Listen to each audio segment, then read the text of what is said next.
very much looked like tanks, but they were not tanks. They built the tank destroyers.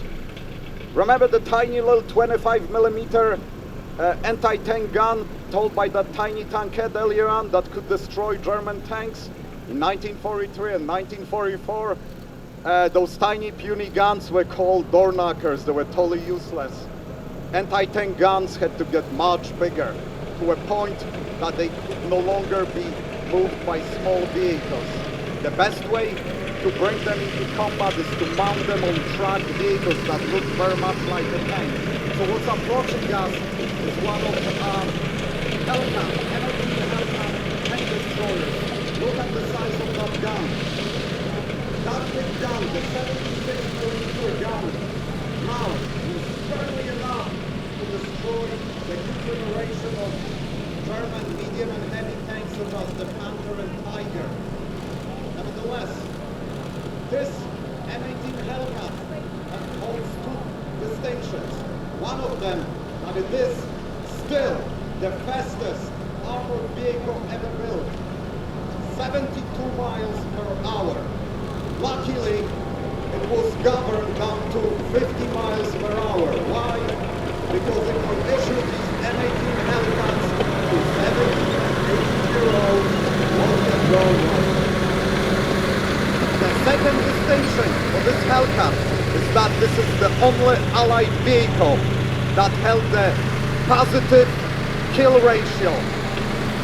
For every Hellcat destroyed by enemy forces, Hellcats destroyed 2.4 German tanks. What's following the Hellcat is an American half-track, probably the most ubiquitous vehicle on the Western Front, also supplied to the Russians. It's a primary role personnel carrier. The smallest infantry unit, the squad of 12 people, can be carried into the battle within reasonable safety of its armor.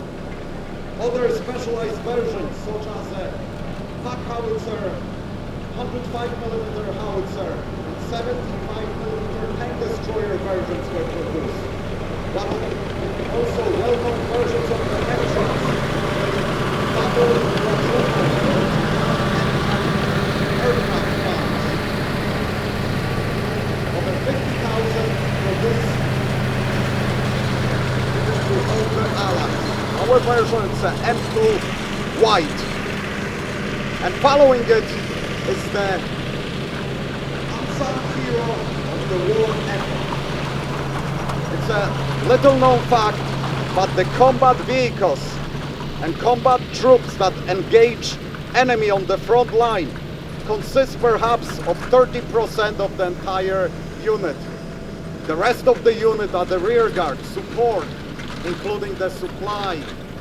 The forward elements might be good for a day or two without being resupplied. That's why the trucks, the motor pool, was as important as the combat troops. 70% of all the combat units are the rear guard units. Ours here is the most common. GMC CCKW 353 4.5-ton truck. They were commonly called Chinese.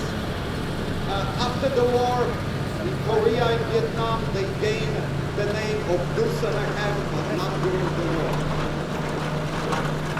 Thank you very much for that participation of our American troops, forward troops.